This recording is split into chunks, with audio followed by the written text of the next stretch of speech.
नमस्कार दोस्तों, स्वागत है आप सभी लोगों का एक बार फिर से। दिवाली हिंदुओं का सबसे बड़ा महत्वपूर्ण त्योहार है जो बुराई पर अच्छाई की जीत, अंधेरे में रोशनी की चमक और जीवन में निराशा को छोड़कर आशा की तरफ बढ़ने की प्रेरणा देता है। देखिए, आज इस वीडियो में जानते हैं कि दीपावली क्यों मनाते हैं, इसके पौराणिक मान्यता क्या है। इससे पहले अभी तक कमेंट बॉक्स में जय मां लक्ष्मी नहीं लिखे तो जय माता लक्ष्मी जरूर लिखना, क्योंकि दीपावली में मां लक्ष्मी की कृपा से सभी व्यक्ति धन वैभव से परिपूर्ण बनते हैं। आइए जानते हैं दिवाली क्यों मनाते हैं, इसके पौराणिक मान्यता बताऊंगा, 5 मान्यता बताऊंगा। तो देखिए, एक कथा है जब राक्षस राज नरकासुर ने तीनों लोक पर आक्रमण किया और देवता, दानव, मानव ये सबको सताने लगे, तब भगवान कृष्ण ने नरकासुर का वध किया। उसके वध करके श्री कृष्ण ने 16,000 महिलाओं को अपने साथ, जो 16,000 महिला नरकासुर जो है कैद करके रखे थे, इसे छुड़ा करके लाए। तो इसके जिद की खुशी में द्वारका में रहने वाले जितने भी वहां के नगर के निवासी थे, सभी लोग ने 2 दिन तक काफी दीप जलाएं। इस खुशी में दीप जो जलाएं, और ये जो दीपावली का दिन भी इसी दिन पड़ा था।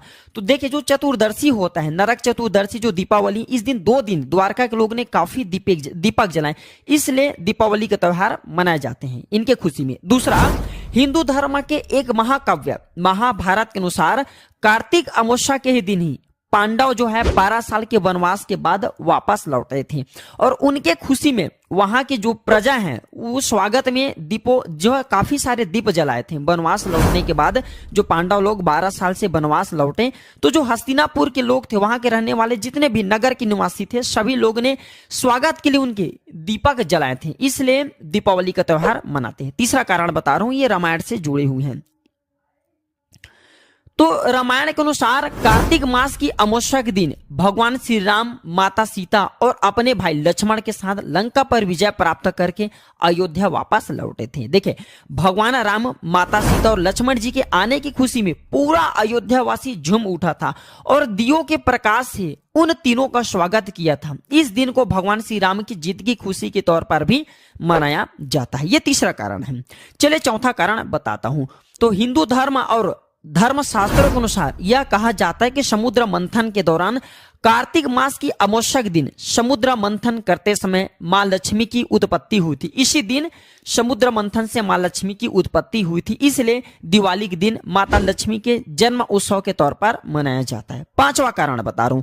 धार्मिक पुस्तक स्कंद पुराण के अनुसार, ध्यान से सुनना, दीपक का जन्म यज्ञ से हुआ है। यज्ञ देवताओं और मनुष्य के मध्य संवाद साधने का माध्यम है। यज्ञ की अग्नि से जन्मे दीपक, इसका जो है पूजन का महत्वपूर्ण भाग माना जाता है। जब सूर्य का जन्म हुआ तब उसने संपूर्ण दिवस संसार को अपने प्रकाश से आलोकित किया। जैसे जैसे उसके अस्त होने का समय समीप आने लगा तो उसे यह चिंता होने लगी कि अब क्या होगा।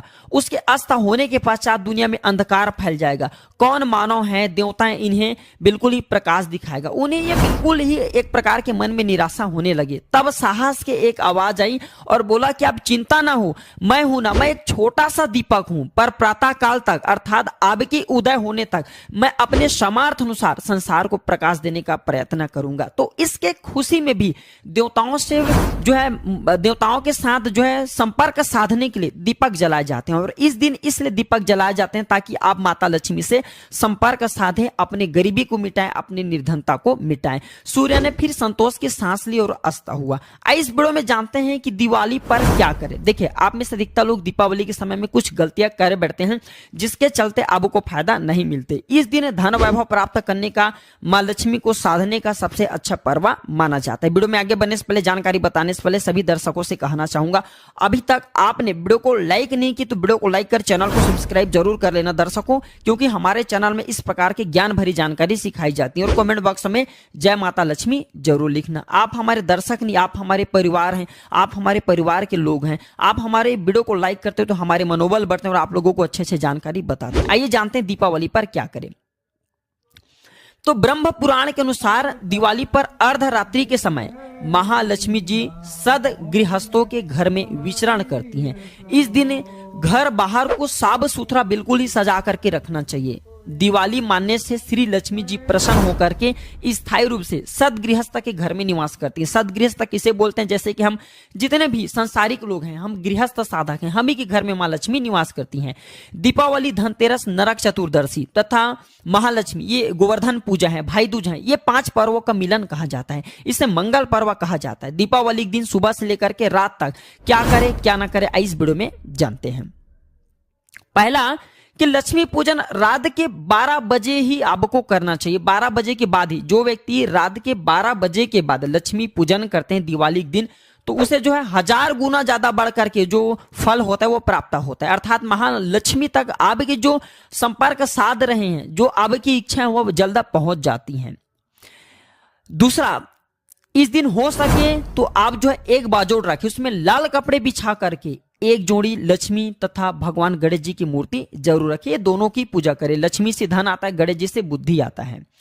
तीसरा, इस दिन केले के पत्तल में भोग माता लक्ष्मी को जरूर अर्पित करें। सोने चांदी की आपको जो है थाल लेने की जरूरत नहीं है, आपको कटोरी लेने की जरूरत नहीं। माता लक्ष्मी केले के पत्तल पर इस दिन भोग अर्पित करने से बहुत प्रसन्न होती हैं।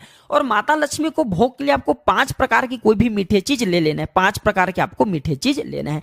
और इस दिन आपको जो है चौथा, गंगा जल का छिड़काव अपने घर में पूरे जरूर करना है। ऐसा कहा जाता है जो व्यक्ति इस दिन अपने घर में गंगा जल का छिड़काव करते हैं, ऐसे व्यक्ति के घर में स्थायी लक्ष्मी का वास होता है। पांचवा, धन की कामना लेकर के गुलाब का इत्र पूरे घर में आपको छिड़कना चाहिए। फिर हो सके तो धन की कामना लेकर के गुलाब का इत्र धनिया में डाल करके, धनिया जो है घर के आपको चारों कोनों में, घर के सभी दिशाओं में आपको छिड़कना चाहिए।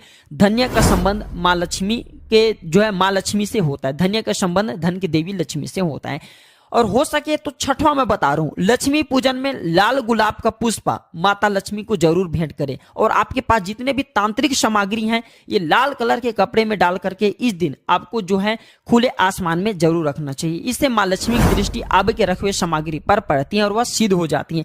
वह फिर माँ लक्ष्मी की तरह ही कार्य करना शुरू कर देते हैं। जितने भी तांत्रिक सामान आप रखते हैं या फिर जो माँ लक्ष्मी को खींचने वाले सामग्री रखते हैं वह।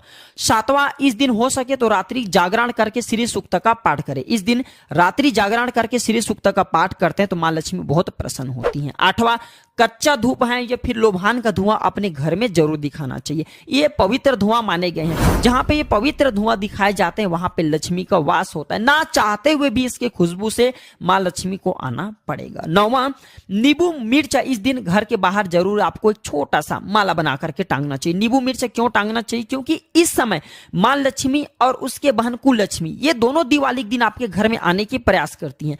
और अगर आप अपने घर के मुख्य द्वार पर नींबू और मिर्च टांग देते हैं तो मां लक्ष्मी की जो बहन, बड़ी बहन जिसे हम कुलक्ष्मी बोलते हैं, अलक्ष्मी बोलते हैं, इनका मुख्य आहार है नींबू और मिर्च। तो ये नींबू और मिर्च जिस घर के बाहर टांगा होता है उसे खा करके वापस चली जाती हैं। तो आप चाहते हैं कि मां लक्ष्मी आपके घर में वास करे तो नींबू और मिर्च ये दोनों घर के बाहर टांग देना ताकि उनकी बहन लौट जाए और मां लक्ष्मी आपके घर में प्रवेश करे। 10वां बता रहा हूं, दिन देख ध्यान से सुनना, अगर आपको दिन रात मेहनत करने के बाद भी घर में बरकत नहीं हो पा रही है तो दीपावली के दिन केले के पौधे एक जोड़ा किसी मंदिर में आपको लगा देना है। मंदिर के समीप में आपको लगा देना है और भगवान को या फिर माता लक्ष्मी को अपनी प्रार्थना बताना है, अपनी समस्या बताना है। आप चाहते हो तो 2 कोई भी पुष्पा वहां पे भी लगा सकते हैं, जैसे कि कनेर के 2 जोड़े पुष्प भी लगा सकते हैं। इससे आपके जन्मों की गरीबी मिटेंगे। कोई भी व्यक्ति उस आपके लगाए हुए पुष्प को तोड़ करके कोई भी मंदिर के पास में आप लगाते हैं तो उस पुष्प को देवी देवताओं को चढ़ाएंगे तो उनके आधा पुण्य आपको प्राप्त होगा। तो आपकी गरीबी है, दिन दुखी है, परेशानी वो समाप्त होंगे। चलिए इस वीडियो में आप लोगों को कुछ और जानकारी बता दूं। ऐसा कहा जाता है कि दीपावली के दिन बिना पूजा पाठ के आपको अगर सुबह सो उठ करके ये चीज को देख लेते हो तो फल प्राप्त होता है। कौन सा चीज है आइए जानते हैं। तो ऐसा कहा जाता है कि इस दिन तुलसी का वृक्ष सुबह उठ करके देखने भर से आपको पूजा पाठ का फल प्राप्त हो जाता है। ऐसा कहा जाता है दीपावली के दिन तुलसी के वृक्ष को सुबह सो उठ करके देखने से ये रोगों को हर लेते हैं। आपके शरीर में कैसा रोग चल रहा है, दीपावली के दिन सो करके उठे बिल्कुल रोग हर लेते हैं। तुलसी को माँ लक्ष्मी का स्वरूप कहा जाता है, माँ लक्ष्मी माना जाता है। तो तुलसी के वृक्ष के देखने से आपको आपकी कुंडली में श्री की प्राप्ति होता है, अर्थात धन की प्राप्ति होता है, धन योग लिखता है। गौ माता, इस दिन अगर कोई भी व्यक्ति सो करके उठने के बाद अगर गौ माता का दर्शन कर लेते हैं तो ऐसे व्यक्ति को 33 कोटि देवी देवताओं के आशीर्वाद प्राप्त होता है, बंद किस्मत के ताले खुल जाते हैं, भाग्य उदय होते हैं। अपने माता पिता, प्रथम गुरु हमारे माता पिता होता है। देखिए माता पिता अगर हमें जन्म नहीं देते हुए संसार में कहां आते, तो इस दिन सुबह उठ करके अपने माता पिता का पैर जरूर छूना चाहिए, इससे हमारे जीवन में चेहरे दोष समाप्त होते हैं। उगते सूर्य, देखिए लालिमा उगते सूर्य सफलता का निशानी माना जाता है, प्रगति का निशानी माना जाता है। अगर कोई भी व्यक्ति दीपावली के दिन उगते सूर्य को देखते हैं तो मन शांत होते हैं और ऐसे व्यक्ति को सफलता जल्दी प्राप्त होता है। वट वृक्ष या फिर पीपल के वृक्ष, अगर इस दिन कोई भी व्यक्ति वट वृक्ष या पीपल के वृक्ष देखते हैं तो ऐसे व्यक्ति को धर्म, अर्थ, काम और मोक्ष ये चारों पुरुषार्थ की प्राप्ति होता है। आप चाहे तो आंवला और बेल के भी वृक्ष को देख सकते हैं। बेल के वृक्ष को लक्ष्मी स्वरूप माना जाता है। बेल के जितने भी पत्तियां होती हैं ये माँ पार्वती का स्वरूप है। बेल के वृक्ष माता लक्ष्मी के स्वरूप माने जाते हैं। आप चाहे तो सफेद आंख की भी पौधा देख सकते हैं, इसे भगवान गणेश के प्रतीक माना जाता है। अगर दीपावली के दिन सफेद आंख की अगर पौधे देखते हैं तो आपकी बुद्धि कंप्यूटर जैसा फास्ट हो जाती है, आपके सोचने समझने की जो क्षमताएं तीव्र हो जाते हैं। चलिए आज के इस वीडियो में मैं आप लोगों को बताना चाहूंगा कि सांप के केचुल का प्रयोग दीपावली के दिन कैसे करें, क्योंकि अधिकतर आप लोगों ने यही वीडियो के टाइटल देख करके आए हैं। वीडियो ध्यान से देखना। हमारे हिंदू धर्म में सांप की पूजा हम काफी लंबे समय से करते आ रहे हैं। हमारे हिंदू धर्म में सांप को नाग देवता समझ करके हम इनकी पूजा करते हैं और भगवान शंकर की ये आभूषण भी कहे गए। भगवान विष्णु जी भी जो है शेष सैया पर विराजमान होते हैं, शेष सैया पर जो है योग साधना की है। भगवान शंकर जी शेष सैया पर, भगवान विष्णु जी शेष सैया पर आते हैं। भगवान शंकर जी स्वयं अपने गले में शेष नाग धारण किए, अर्थात नागों को धारण किए हैं। तो जो सांप के केचुली होता है बहुत ही ज्यादा प्रभावी माने जाते हैं। ऐसा कहा जाता है जिस सांप में जितना ज्यादा विष होता है उसके केचुली उतना ही ज्यादा प्रभावशाली माने जाते हैं। तो आपको दीपावली के दिन सांप की केचुली का प्रयोग कैसे करना आइए जानते हैं। तो तिजोरी में आपको इसे रखना है, ध्यान से सुनना। आपको कैसे तिजोरी में रखना है वो भी मैं बताऊंगा। तो ऐसा कहा जाता है सांप के जो केचुले से तिजोरी में रखने से ये धन की रक्षा करता है। जैसे कि आपके घर में चोरों डाकुओं का खतरा है तो दीपावली के दिन इसे जो है तिजोरी में रख सकते हैं। मैं आपको वीडियो कभी बीच में बताऊंगा किस प्रकार से रखना है। ये आपको चोर डाकुओं से आपके पूरे धन की रक्षा करेंगे। घर के मुख्य द्वार पर अगर आप इसे लटका देते हैं, लाल कलर के कपड़े में बांध करके लटका देते हैं तो चोर डाकू का बिल्कुल ही भय नहीं रहता। घर में आपके चोर डाकू बिल्कुल ही घुस नहीं पाएंगे। इनके प्रभाव से नाग देवता बिल्कुल ही आपके घर की रक्षा करते हैं।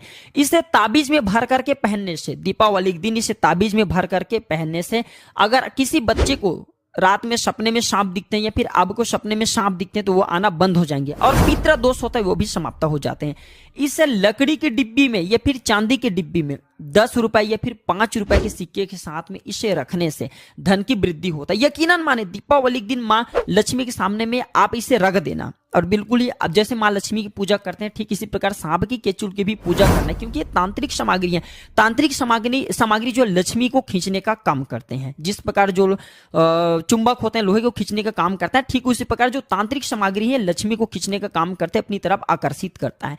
तो आपको इसे चांदी की डिब्बी लेना है या फिर लकड़ी की डिब्बी लेना है। लकड़ी की डिब्बी नहीं तो सामर्थ्य अनुसार कोई भी डिब्बी रख सकते हैं। तो 10 रुपए का सिक्का रखना है, 2 कौड़ी रखना है और आपको सांप का केचुल रखना है। थोड़ा सा आपको इसमें सिंदूर डाल देना है और इसे माता लक्ष्मी की तरह ही पूजा करने के बाद आपको इसे धन स्थान में रखना है। बिल्कुल ही मित्रों पूरे साल भर आपके घर में धन तेजी से ये खींचने का काम करेंगे। कुछ ऐसे सामग्रियां होती हैं जो कि लक्ष्मी को खींचते हैं। इसी क्रम में आता है सांप की केचुली। इसे घर के मुख्य द्वार पर अगर आप जो है ध्यान से सुनना, इसे घर के मुख्य द्वार पर अगर आप जो है दीपावली के दिन खन करके दबा देते हैं, मिट्टी में दबा देते हैं तो घर में धन की बरकत होने लगती है। फिर कभी घर में धन का अभाव नहीं होता। एक संत ने हमें बताया था कि बिना बताए अगर इसे बांझ स्त्री को दीपावली के दिन अगर खिला दिया जाए, जो बांझ स्त्री है उसे खिला दिया जाए, गुड़ में मिलाकर के इसे खिला दिया जाए तो उन्हें पुत्र की प्राप्ति हो जाता है। या फिर जिसे लंबे समय से पुत्री रत्न की प्राप्ति हो रही, चाहते कि उन्हें पुत्र की प्राप्ति हो जाए, गुप्त जानकारी बता रहा हूं, आप चाहते हैं कि आपको पुत्र की प्राप्ति हो जाए तो इसे जो खो में भी मिला सकते हैं, कोई भी मीठा पदार्थ में मिला सकते हैं, गुड़ में भी मिला सकते हैं और मिला करके इसे जो है स्त्री को खिला देना, अपने स्त्री को खिला देना, या फिर बांझे स्त्री को आप चाहते हो तो भी खिला सकते हैं। इससे पुत्र रत्न की प्राप्ति होता है और इस बात को झुठलाया नहीं जा सकता। ये प्रमाणित प्रयोग है, हमने कई लोगों को यह प्रयोग करते हुए देखे हैं। हमारे गुरु बहुत से लोगों को यह प्रयोग करा चुके हैं, 100% लाभ भी मिलते हैं।